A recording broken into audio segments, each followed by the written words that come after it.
یا علی مدد۔ آج ہم ایک بہت ہی آپ کہہ لیں بنیادی اور گہرے روحانی موضوع پر بات چیت کر رہے ہیں۔ جی۔ ذکر یعنی اللہ کی یاد۔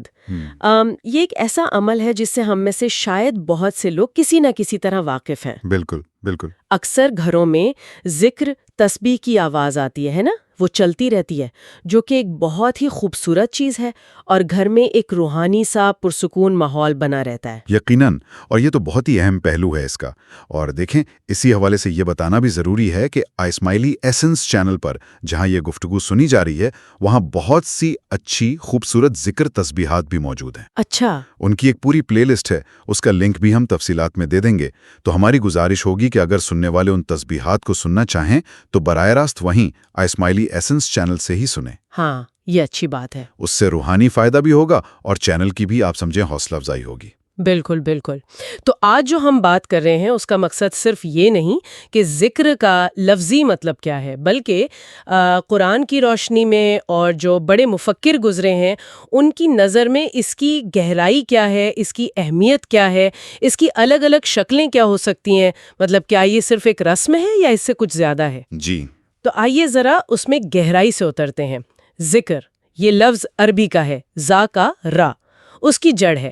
تو اس کا بنیادی مطلب کیا بنتا ہے اور یہ اتنا اہم کیوں سمجھا جاتا ہے؟ دیکھیں، ذکر کا جو بالکل بنیادی مطلب ہے نا، وہ ہے یاد کرنا، کسی چیز کو یاد رکھنا، ذہن میں لانا۔ انگریزی میں جیسے کہتے ہیں ریکلیکشن یا ریممبرنس۔ اچھا۔ لیکن جب ہم اسلامی اصطلاح میں ذکر اللہ کہتے ہیں تو اس کا مطلب پھر بہت بہت وسیع و گہرا ہو جاتا ہے۔ یہ صرف یاد کرنا نہیں رہتا، بلکہ اللہ تعالیٰ کو شعوری طور پر یاد رکھنا، اس کی صفات کو سوچنا، اس کی عظمت کو محسوس کرنا اور اس کی موجودگی کا احساس جو ہے وہ ہر وقت اپنے اندر تازہ رکھنا۔ اور یہ لفظ خود قرآن مجید میں کوئی 274 مرتبہ آیا ہے۔ اتنی بار؟ جی ہاں، مختلف حوالوں سے۔ تو یہ خود ہی اس کی اہمیت بتاتا ہے۔ اور قرآن میں صرف اس کا ذکر ہی نہیں بلکہ اس کا حکم بھی تو ہے نا؟ جیسے سورہ الاحزاب میں ہے کہ اے ایمان والو، اللہ کو کثرت سے یاد کرو۔ یہ کثرت سے، یہ لفظ بڑا اہم لگتا ہے۔ جی ہاں، بہت اہم ہے۔ یہ کثرت اور اس کے ساتھ جڑا ہوا جو تسلسل کا تصور ہے نا، یہ کلیدی ہے۔ مطلب یہ کوئی ایک آدھ دفعہ کا عمل نہیں، بلکہ ایک مسلسل کیفیت کی طرف اشارہ ہے۔ اور قرآن صرف حکم نہیں دے رہا، وہ اس کا نتیجہ بھی بتا رہا ہے، اس کا فائدہ کیا ہے۔ اچھا۔ سورہ الرعد میں آیت 28 اللہ تعالیٰ فرماتے ہیں، خبردار، اللہ کی یاد ہی سے دلوں کو اطمینان نصیب ہوتا ہے۔ اب یہ کتنی بڑی بات ہے، کتنی بڑی یقین دانی ہے، خاص طور پر آج کل کے دور میں۔ بالکل، آج کل جہاں اتنی بے چینی ہے، اضطراب ہے، سٹریس ہے، وہاں قرآن کہہ رہا ہے کہ دل کا اطمینان، قلبی سکون، وہ اللہ کی یاد میں ہے۔ یہ صرف کوئی روحانی بات نہیں، آپ دیکھیں تو یہ ایک طرح سے نفسیاتی حقیقت بھی ہے۔ کیسے؟ کہ جب انسان اپنی توجہ کسی اعلیٰ، پاکیزہ، رحیم ذات پر لگاتا ہے نا، تو اس کے اندر خود بخود ایک سکون، ایک ٹھہراؤ آنے لگتا ہے۔ یہ بات تو ہے کہ ذکر کا تعلق سیدھا ہمارے دل کے سکون سے ہے۔ اچھا، اب ایک بہت دلچسپ بات جو ذرائع میں ملتی ہے وہ 6 صدی ہجری کے ایک بڑے اسماعیلی دائی اور مفکر ہوئے ہیں، علی بن محمد بن ولید۔ جی، الولید۔ ہاں جی، وہ اپنی کتاب تاج العقائد میں عبادت یعنی صلاۃ کی 2 قسمیں بتاتے ہیں۔ یہ تقسیم ذکر کے تصور کو سمجھنے میں کیسے مددگار ہے؟ یہ تقسیم واقعی بہت بہت اہم ہے اور سوچنے پر مجبور کرتی ہے۔ علی بن محمد بن ولید، جن کا انتقال 612 ہجری یعنی سن 1215 عیسوی میں ہوا، وہ عبادت کو صرف ایک ظاہری عمل نہیں سمجھتے۔ اچھا۔ وہ اس کی 2 سطحیں بتاتے ہیں اور یہیں سے ذکر کی اصل گہرائی سامنے آتی ہے۔ پہلی قسم تو وہ ہے جسے ہم عام طور پر نماز کہتے ہیں، یعنی پرسکرائبڈ پریئر؟ جی، پرسکرائبڈ پریئر، یعنی وہ عبادت جس کے وقت مقرر ہیں، جس میں خاص الفاظ پڑھے جاتے ہیں، قرآن کی آیات ہیں، دعائیں ہیں اور جسمانی حرکات ہیں، قیام، رکوع، سجدہ وغیرہ۔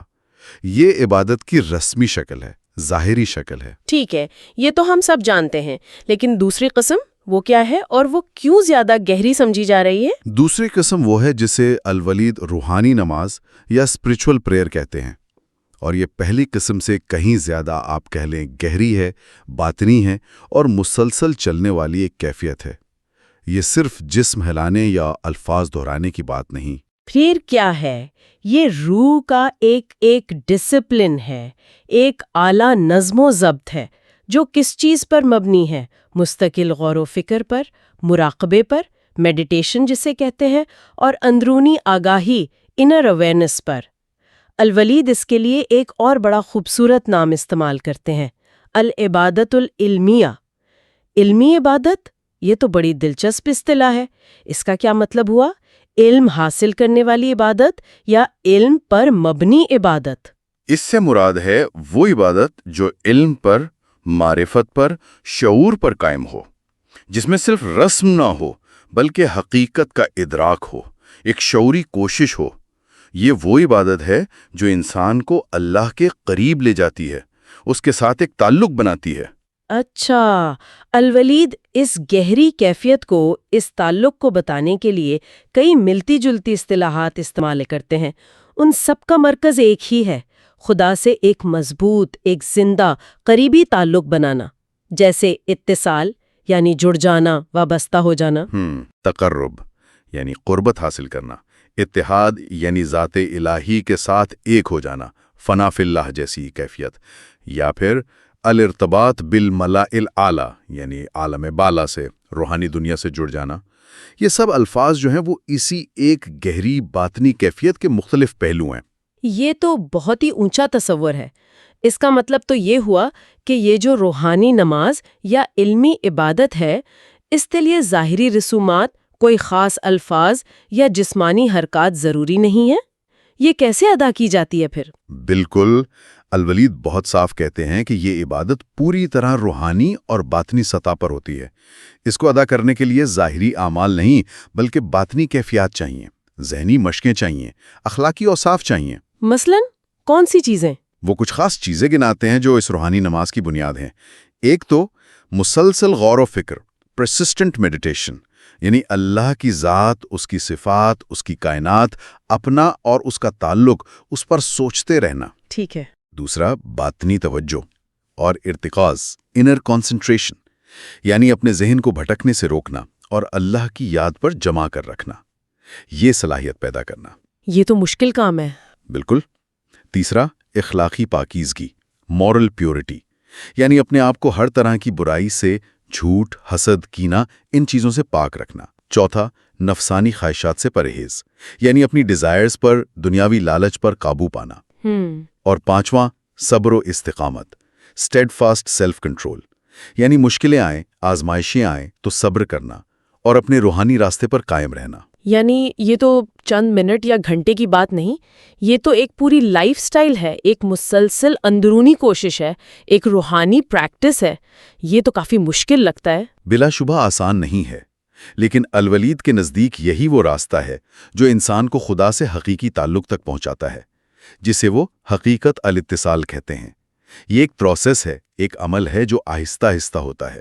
اس میں مہارت رفتہ رفتہ آتی ہے۔ اچھا، یہ ایک ایسی کیفیت ہے جس کے لیے مسلسل کوشش، مجاہدہ چاہیے۔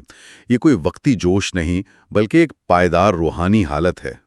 تو اگر روحانی نماز اتنی اہم ہے اور اس کے لیے یہ ساری باطنی خوبیاں چاہیے، تو پھر الولید کی نظر میں ذکر یعنی اللہ کو یاد رکھنے کی مجموعی اہمیت کیا بنتی ہے؟ وہ اسے دین کے نقشے میں کہاں رکھتے ہیں؟ الولید ذکر کو غیر معمولی اہمیت دیتے ہیں، مرکزی اہمیت۔ وہ اسے صرف ایک عمل نہیں سمجھتے بلکہ وہ کہتے ہیں کہ یہ خدا کی طرف جانے والے راستے کا ایک مضبوط ستون ہے، a strong pillar of the path to God. ایک ستون، بلکہ وہ اس سے بھی آگے جاتے ہیں۔ وہ کہتے ہیں کہ یہ سب سے اہم ستون ہے، دا موسٹ امپورٹنٹ پلر۔ ان کا موقف بہت واضح ہے۔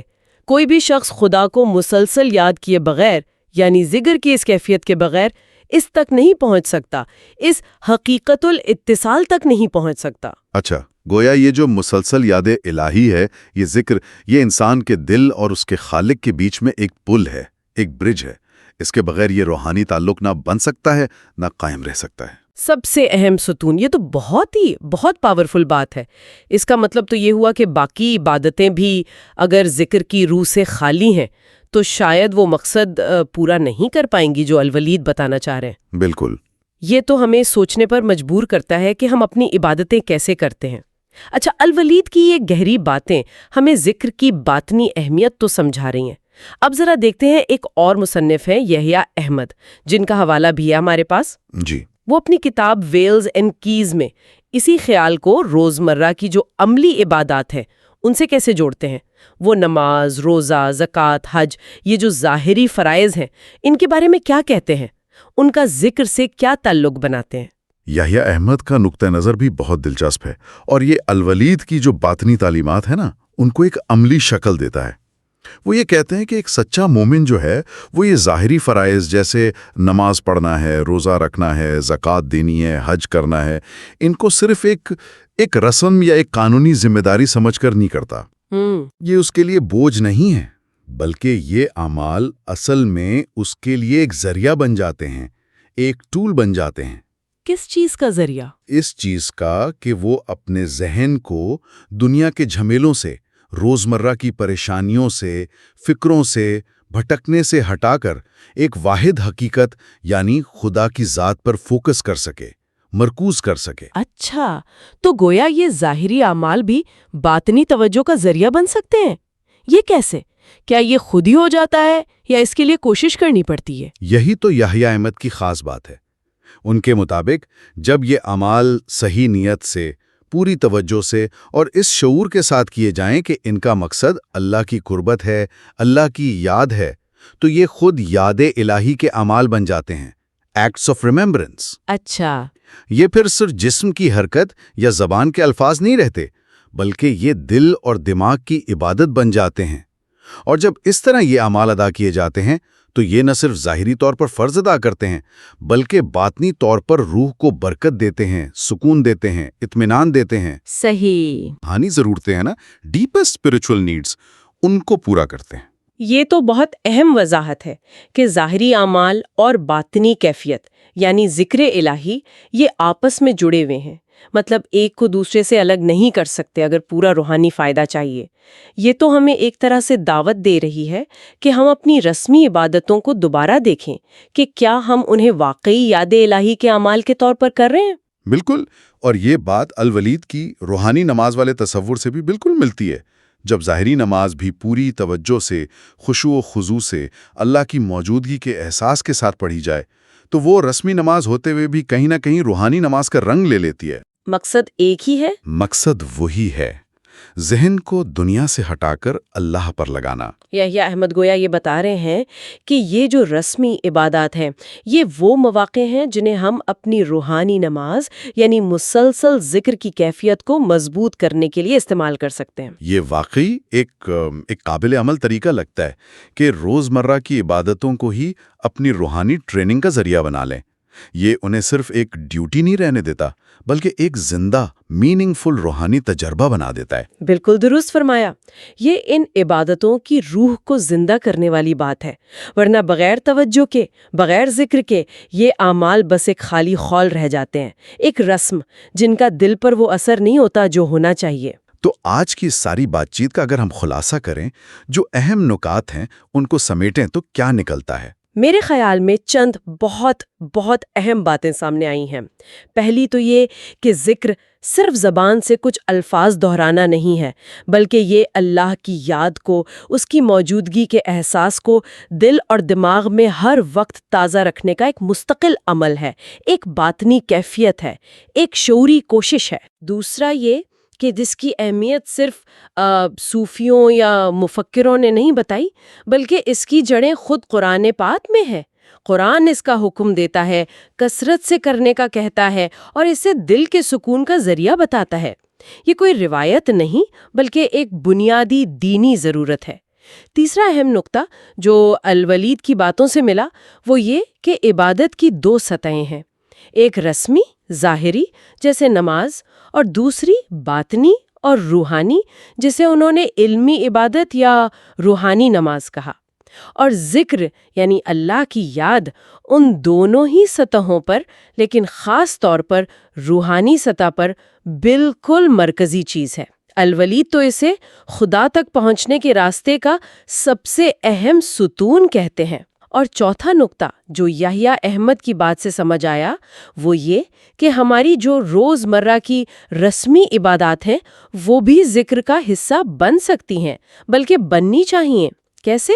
جب ہم انہیں شعوری طور پر اللہ پر اپنی توجہ جمانے کے لیے، دنیا کی فکروں سے بچنے کے لیے ایک وسیلے کے طور پر استعمال کریں تو پھر وہ صرف ذمہ داری نہیں رہتی بلکہ ہماری گہری روحانی ضرورتیں پوری کرتی ہیں اور دل کو سکون دیتی ہیں۔ بالکل، خلاصہ یہ ہے کہ ذکر ایک بہت وسیع تصور بھی ہے اور عمل بھی۔ یہ رسمی عبادات سے شروع ہوتا ہے اور ایک مسلسل، دائمی، باطنی کیفیت تک جاتا ہے۔ اور اس کا اصل مقصد کیا ہے؟ انسان کا اپنے خالق کے ساتھ ایک زندہ، ایک شعوری اور ایک مسلسل تعلق قائم کرنا، اور اسے ہر حال میں قائم رکھنا۔ یہی تعلق تو اصل میں دین کی روح ہے۔ بہت خوب۔ اور دیکھیں، اسی حوالے سے یہ بتانا بھی ضروری ہے کہ اسماعیلی ایسنس چینل پر جہاں یہ گفتگو سنی جا رہی ہے، وہاں بہت سی اچھی خوبصورت ذکر تسبیحات بھی موجود ہیں۔ اچھا۔ ان کی ایک پوری پلے لسٹ ہے، اس کا لنک بھی ہم تفصیلات میں دے دیں گے۔ تو ہماری گزارش ہوگی کہ اگر سننے والے ان تسبیحات کو سننا چاہیں تو براہ راست وہیں اسماعیلی ایسنس چینل سے ہی سنیں۔ ہاں، یہ اچھی بات ہے۔ اس سے روحانی فائدہ بھی ہوگا اور چینل کی بھی آپ سمجھیں حوصلہ افزائی ہوگی۔